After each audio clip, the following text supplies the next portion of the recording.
Opa, tudo bem? Então, vou continuar agora, vou fazer essa questão do ITA, da prova de 2004 que eu estava fazendo de Química, é a questão 19. A próxima vai ser a 19 e a 20, porque são curtinhas essas duas. A 19 é basicamente o que está escrito aqui, mas vocês vão ver ela aí, mas é basicamente isso, que ele te dá o gráfico da constante de velocidade de uma reação de A para R, em função do inverso do tempo. E aí ele pede algumas informações sobre a reação. É bem famoso isso aí por causa do valor da constante de velocidade por Arrhenius, né? Ok? Vocês viram aí? O valor da constante, né? Tem aquela lógica que é a constante de Arrhenius, E na menos EA sobre RT, né? Aí se tu aplica um ln, tu vai ficar que ln de K é igual a ln de A menos EA sobre R vezes 1 sobre T. Ou seja, se tu fizer o ln de K em função de 1 sobre T, é uma reta. E o EA sobre R é a inclinação dessa reta. É sempre negativo, né? Porque a energia, então, ela é positiva e o R é positivo, então ela é sempre uma inclinação negativa, como está aqui. Então é bem famoso esse gráfico, que envolve a constante de velocidade com a inversa temperatura. Ok. Aí é só analisar as afirmativas, ela é bem curtinha a questão, se tu soubesse analisar por esse método ali. O trecho AB, que seria o primeiro ali, mostra a variação de ln de K da reação direta, A para R, com o recíproco da temperatura. E o BC, ele diz que mostra o ln de K da reação inversa, com o recíproco da temperatura. Não, isso não tem como afirmar nada sobre a inversa. Isso aqui, no enunciado, ele claramente, vocês leram ali, ele fala que a reação, esse ln de K é da reação direta. Então, isso aqui, os dois trechos, se referem à reação direta. O que está acontecendo aqui é que, após o instante B aqui, a temperatura B, quando a temperatura for menor, porque para cá eu estou diminuindo a temperatura, porque eu aumento o valor daqui, do inverso dela, para uma temperatura, então, menor do que B, eu vou ter uma mudança de mecanismo, TB, né? Eu vou ter uma mudança de mecanismo que vai mudar a minha velocidade. Então, essa é a ideia, minha constante de velocidade. Essa é a ideia da reação direta, mas eu não tenho como dizer da inversa, porque a inversa é outra reação com outra constante, com outra energia de ativação, é outra coisa. Eu não tenho como dizer. Tu tem como relacionar as constantes com a constante de equilíbrio, mas isso não tem nada a ver com isso daí que está ali. Ok, então essa daqui está falsa porque não tem como afirmar nada da inversa com o gráfico da direta, do K com a direta. Então é falso. A segunda, ele fala que por uma temperatura menor do que TB, aqui tem que cuidar porque embaixo está o inverso, né? Por uma temperatura que é menor do que TB, é o TC. O TC é menor, porque é o inverso. Então, para cá, eu tô diminuindo a temperatura. E aí o inverso dela aumenta. Então, o TC, no caso, ele é menor do que o TB. E o TA é maior do que o TB. Então, tem que só ter cuidado com isso. Ele diz que para uma temperatura menor do que TB, o mecanismo controlador da reação é diferente para uma temperatura maior que TB. De fato, isso é verdade, porque a constante muda. Claramente, como as retas são diferentes, né? São retas totalmente diferentes, o valor da constante muda. E não é só isso. A constante naturalmente varia com a temperatura. Mas se a inclinação é diferente, quer dizer que existe uma mudança de energia de ativação de uma para outra. A energia de ativação aqui, AB, é diferente da energia de ativação BC.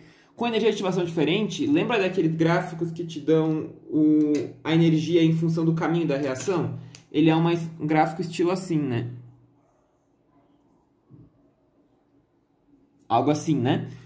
E esse pico é a energia de ativação, né? Se tu mudou a energia de ativação, tu mudou o pico. Então o mecanismo que tu tem agora é totalmente diferente. É uma outra reação, é um outro mecanismo. Pode ser que seja duas etapas, enfim, isso não tem como dizer. Mas tu muda o mecanismo. Então, claramente porque mudou a energia de ativação. Então isso aqui de fato é verdade. Nessa aqui. Porque não é só a mudança do K pela temperatura. Isso é normal pelo Arrhenius, mas ali tem uma mudança de energia de ativação. Aí a 3 fala da energia de ativação de fato. Ó. A energia de ativação em AB é menor que BC. Para saber a energia de ativação, eu tenho que pegar o módulo da inclinação. Ó, porque a inclinação é proporcional à energia de ativação. Isso aqui dá para ver claramente no gráfico, né? O módulo da inclinação do BC é muito maior, né? Ele está muito mais inclinado. Então, a energia de ativação de BC ela é muito maior do que a energia de ativação de AB. Aqui não é o valor efetivo, é um módulo, porque a energia é positivo. Então, como a inclinação é muito maior, a do BC é maior. Aí na número 13 ele diz que a de AB é menor que a de BC, então é verdadeiro também. E a 4 ele fala uma afirmativa que não tem como dizer nada, né? A energia de ativação da reação direta é menor que a da inversa. Como a gente falou, não tem como afirmar nada sobre a inversa. Então isso é falso. Isso marca letra D, de Deus. Porque, se eu não me engano, é a letra D, que daí a 2 e a 3 são verdade. Que a 2 e a 3 são verdade. Ok? Isso foi a questão 19. Agora a gente vai para 20. Então agora a questão 20, que é a última questão dessa prova, que daí ela também é rapidinha, por isso que eu ia fazer no mesmo vídeo. Eu escrevi as equações aí, mas vocês vão ver ela aí. Ela te dá uma célula galvânica e ela pede para te achar o potencial final da reação. Só que é muito simples, porque como esse tipo de equação, que tu tem as duas equações, uma que vai ser a tua oxidação e outra que vai ser a tua redução, é muito simples de achar o potencial. É só diminuir um do outro, a gente vai fazer aqui. Não tem mistério, não é que nem aquelas que tinha antes, que tu tinha o ΔG, porque tinha mais de uma reação e os elétrons não cortavam. Quando é duas reações, é só tu fazer uma multiplicação que tu consegue cortar os elétrons, então tu não precisa usar ΔG, tu pode ir direto pelo potencial. A ideia então é a seguinte, vocês viram aí? Se eu multiplicasse a primeira equação por 5, eu ia ficar com 10F- dá igual a 10 elétrons mais 5F2. Se eu multiplicar a segunda equação por 2, eu vou ficar com 2Mn2+, mais 8 águas líquida. Isso dá 16H+, mais 2MnO4-, mais 10 elétrons. Agora, se eu inverter uma delas, eu consigo resolver o problema.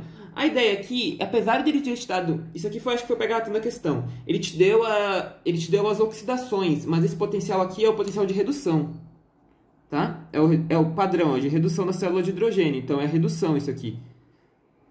Isso aqui confunde às vezes porque eles podem enganar. Eles podem botar o potencial aqui de oxidação de fato, mas esse aqui é de redução. O melhor é tu ter uma ideia do que está trabalhando. Ó. O flúor menos, ele não vai para F2. O ideal é o F2 ir para flúor menos. Esse aqui é mais estável, né? Então, a redução é mais estável. Aqui também, ó, isso aqui é um clássico oxidante, né? Isso aqui é um oxidante muito forte, o KMnO4. Então, ele tende a reduzir muito fácil. Então, isso aqui tem que ser o potencial de redução. Apesar de ele ter botado oxidação ali, né? Ele oxida o outro, mas ele reduz. Ele acaba reduzindo. Então, tá trocado ali as equações, mas a ideia é que os dois é de redução. Então, como o potencial de redução desse aqui é maior, esse vai ser o redutor e esse vai ser o que oxida, porque ele é o menor. Mesmo que os dois tenham um potencial de redução positivo, o da primeira célula é maior, então o outro vai ser o oxidar. Então, é só eu fazer o quê? Essa daqui eu mantenho a oxidação e essa daqui eu inverto. Então, a primeira eu vou inverter. Vou ficar com 5F2 mais 10 elétrons. 10F-. E a de baixo eu vou manter, né?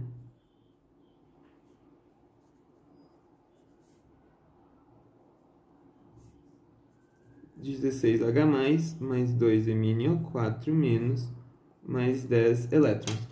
A ideia aqui é que os potenciais não mudam, porque multiplicar por 5, multiplicar por 2, multiplicar qualquer coisa, o potencial da célula não muda, isso é invariável. O que muda é o ΔG. Então, isso aqui continua sendo 2,87. E aqui, como está invertido, é o de oxidação, o potencial dessa equação aqui, que não é o de redução, é o potencial da equação, é menos 1,51, porque ali está o de redução dela, mas de fato é o menos 1,51 o valor, porque ele está oxidando. Aí, para fazer a soma das duas, é só somar os potenciais também. Então, vai ficar que os elétrons vão se cortar, por isso que eu não precisei usar ΔG. Vai ficar 5F2 mais 2M2+, mais 8 águas, formando 16H+, mais 10F-, mais 2MnO4-, e o potencial final vai ser 2,87 menos 1,51, o que dá 1,36 volts positivo. E aí dá a letra D também, se eu não me engano. De Deus. E é isso. Questão 20, que é a última, eu falei que era bem rapidinha. Então essas são as duas questões dessa prova aí que eu vou fazer. Agora a gente vai entrar na discursiva na próxima. Se gostou do vídeo, curte, comenta, compartilha, se inscreve no canal, ativa o sininho para receber notificação quando vem vídeo novo. Na descrição do vídeo eu vou deixar um e-mail para quem tiver interesse em aula particular. E é isto. Um abraço e até a próxima. Valeu!